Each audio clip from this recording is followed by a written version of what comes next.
Hey guys, Snack here again. Today we'll be going over a few more map strats and spots. Just as a refresher on some terminology I'll be using again. NASCAR refers to the habit players will have in most quick play matches where they will continually rotate to the right from the side they spawn from to try and flank the enemy team's formation. Vitric Station is a very narrow map. It favors mid to close range mechs with very few sight lines for snipers. Vitric has one of the worst paths for NASCAR. Many teams make the mistake of rotating in the low ground and getting bogged down in these areas. No matter which side you spawn on, your team will want to control the top high ground. The team with the high ground gets much more options on sight lines to peek and poke at enemies below. If you're playing long or mid-range mechs, I would definitely suggest going towards the top when the match starts. Mid-range mechs can poke from the center ramps, while longer range mechs can poke across from the back sides of the top. You will need to be careful there, however, as enemy lights and mediums will rotate towards you and try to backstab. If you have a close range mech, I would actually suggest pushing low ground towards the center. Here you can play around the ramps to harass people in low ground or climb up to shoot enemies fighting on the center ramp. A good strat to call your team to do is to take the left side of the map. Range can go high left side, everything else can go low left. When this is pulled off, your team can easily pick apart enemies in the low ground while cutting sight lines from enemy mechs up top, while also having easier access to the center ramp to get to the top and support your high ground players. Vitric has a lot of verticality and spots open up if you have jump jets. If you spawn on the Team 1 side of the map, you actually gain access to a unique sniping position in Bravo 1 if you have jump jets to cross the outer rim from the top. Team 2 kind of gets a spot like this in Bravo 5, however it's less useful because it requires the enemy team to be counter NASCARing in order for you to get sightlines on them. Mid-range mechs with jump jets will be able to play around the various pillars and high ground perches on the northern and southern areas in the center of the map. Really handy for harassing mechs stuck in the low ground. In conclusion, Vitric is a map that emphasizes area control. Teams that take advantage of enemy positioning will find a lot of success here. Emerald Vale is a very large open map. It has very big sightlines for snipers. However, mid-range mechs and brawlers will need to pick their engagements carefully. Vale can be a very tricky map to play, as teams are usually forced to ball up due to how much of the map can be denied by snipers. The amount of trees on the map also don't help, as they will block a lot of your view if you're in a shorter mech.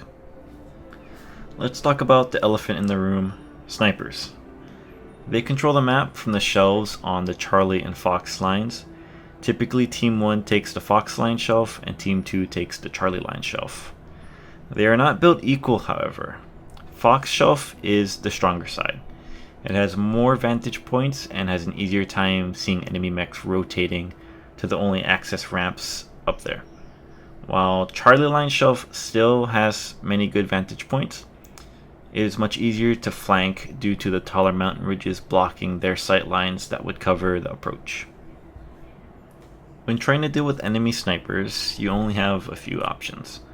You could try sending some faster lights or mediums to gank them. However, if that's not possible or you don't have range to engage them, the only other thing you can really do is focus on killing their team. Now, you want to get your team to avoid feeding the enemy snipers, so that when you do wipe out their team, you still have the numerical advantage to rush down their snipers and overwhelm them in the end. If you're playing mid or close range, you will need to play closer to the center. Honestly, NASCARing on this map isn't the worst option. You just need to make sure you don't get stuck in certain choke points like these. Mid-range Team 1 players with good mounts can abuse the hill in Echo 3 to poke enemy mechs in the center area, while on Team 2, mid-range players can actually hold up in Echo 4 and mostly cut out enemy sniper lines so that they can receive enemy team NASCAR pushes. Most matches of Vale will play out with NASCAR. However, if you can get your team to all agree to play along, you can actually perform a left side counter NASCAR push. The only way this really works, however, is if you get your whole team to move left and go up the ramp towards the high ground to push the enemy snipers. It is crucial that nobody stops moving up. If you stop, you die. If pulled off correctly, your team will be able to kill the enemy snipers while their team is stuck in the low ground.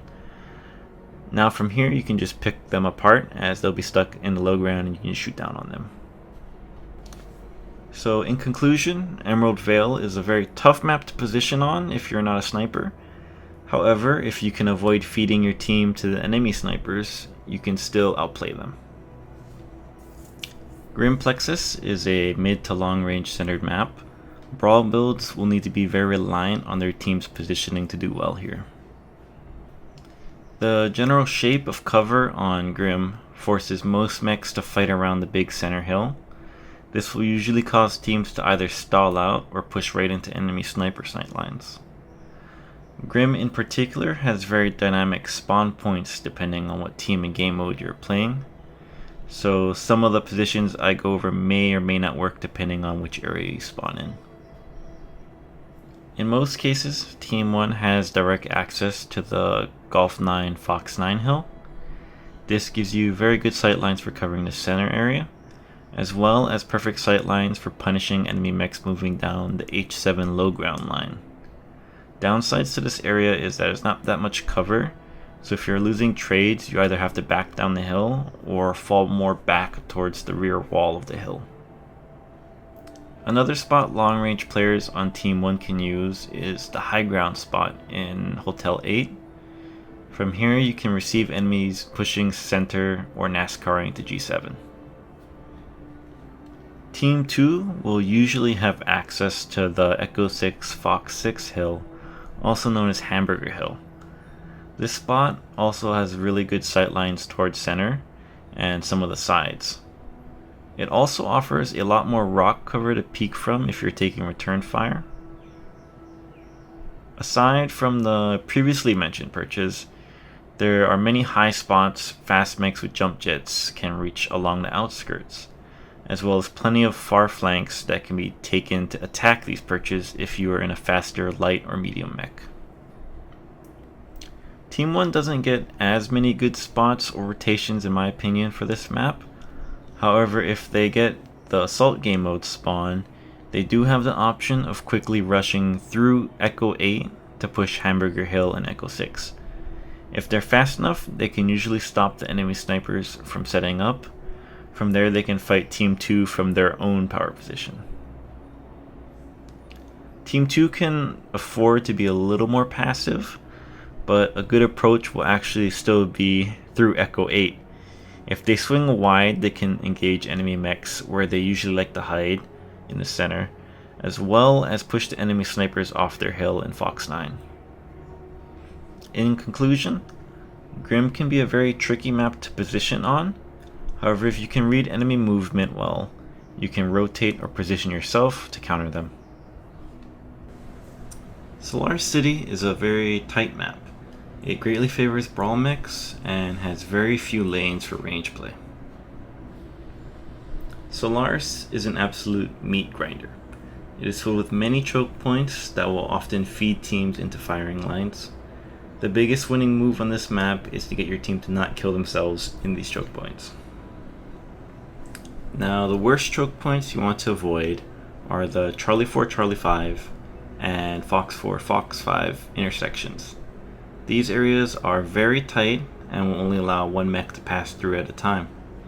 If needed, it is much better to go wide around these areas so that your team can't get bottlenecked. The center of the map is a bit more open and can be really handy to use to reposition quickly. However, you do not want to stall out or hold up in the center area. It becomes very easy to get encircled by the enemy team if you do this. Pass through quickly if you can. The best areas you would want to set up around are the Delta 3 Echo 3 and Delta 6 Echo 6 intersections. These areas have the most open lanes you can use. If you hold here, you can usually catch the enemy team rotating into your sight lines one by one. Most fighting on this map will happen around the center. However, the outskirts can be handy to use for quick flanks or getting better sight lines. Jump jets will get you up to many more spots on this map. Some notable ones would be this perch in Echo 6, which has a secret alley to jump up into it, or the top of the Echo 3 building, which has some nice sight lines you can abuse from up there. In conclusion, Solaris is a very tight map with very bad positions to get caught in, but if you can position correctly, you can use them to your advantage.